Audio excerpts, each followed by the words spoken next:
If you put it in minimum maximum mode, all you have to do in that mode is just kind of run it through the arc of where your farthest point is. Right. You can flip that thing out, Okay. hook it on the wall, and now you know you're on that corner of the wall. Hey, what's going on? Barnaby here. So you want to know more about the LEI DistoD2 laser distance measurer?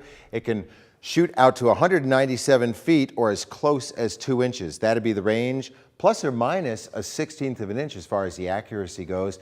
And it'll do straight line, area, volume, and Pythagorean measurements. And what we like to do with tools like this is put them into the hands of guys like Mike Johnson, who you might recognize as an expert that we've used for category overviews here at toolselect.com.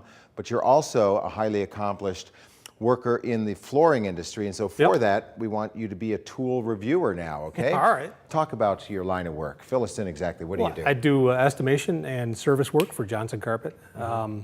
We do all the takeoffs for homes and figuring out how much it's going to take to get a job done as far as what materials.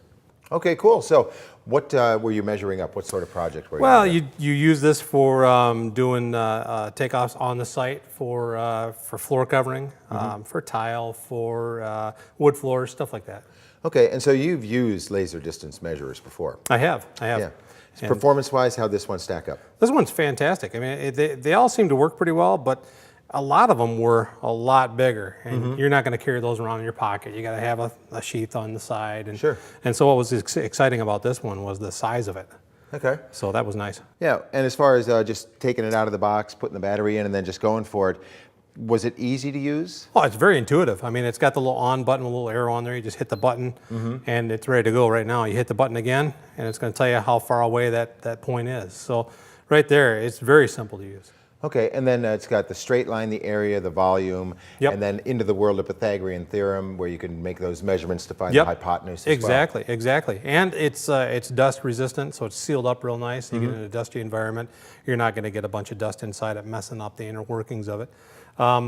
It also shows your last few measurements, which is cool because you know you can refer back to something you may have forgotten, which never happens to me, but I've heard.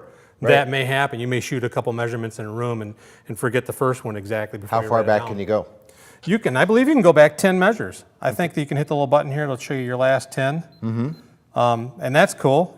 It'll also do minimum and maximum measurements, which is nice because you know sometimes when you're firing this thing up, you know you're trying to hold on a specific point, and as you push the button, just pushing the button is enough to move that laser dot 40 feet away out of that inside corner or something they're trying to measure. But if you put it in minimum maximum mode, it's running a continuous measurement. Oh, okay. And so all you have to do in that mode is just kind of run it through the arc of where your farthest point is. Right. And it's going to record that and let you know exactly how far away that is. Oh, nice. Okay. Yeah.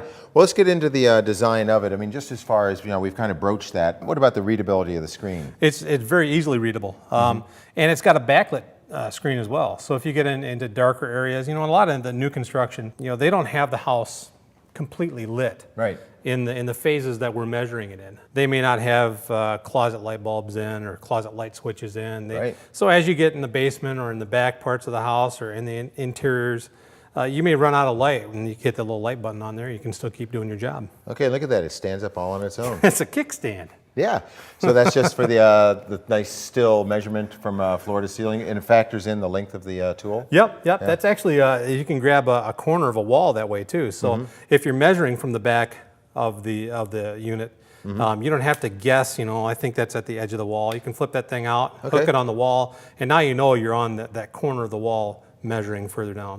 Okay, and you did make mention of the IP54 ingress as far as dust and water resistance. Yeah. So that's another design feature that That's great. Bridges us into the world of quality. Do you think with just daily use this is going to hold up? Oh, I think it will very well. Leica's got a good name. They make nice stuff, and this one is no exception. The fact that they go that extra mile and put that dust and water resistance in there, that just shows their commitment to quality as far as I'm concerned. And I've got no problem thinking that that thing's just going to last. Okay, and then it's a dollars and cents proposition because you know you're in the world of estimating. You want to keep costs down, Yeah. certainly. What about this guy? Is this one that you would recommend to people that are looking for a laser distance measurer with this capability? Yeah, with this capability, if you're using these things day in, day out, I think I would recommend this. You know, if you're using it kind of sporadically, you know, you got to make a little bit of a judgment call because it is a little more expensive than the competition. But you are getting a little bit smaller package. I think the one I had before this was a little bit larger, a little bit heavier, didn't have a backlight, and didn't have the multiple readout where you could see the last few measurements you had. Okay. But it was a little less expensive. So I think value-wise, if you're doing a lot of this stuff, it's probably worth it. But I'd probably get the 4 out of 5 on value. All right, thanks a lot. Well, there you have it. Good information to get you closer to that magical moment of which tool is right for the job, because we try to get you there with the real stats from real people, because it is a big decision trying to figure out which tool is right for you.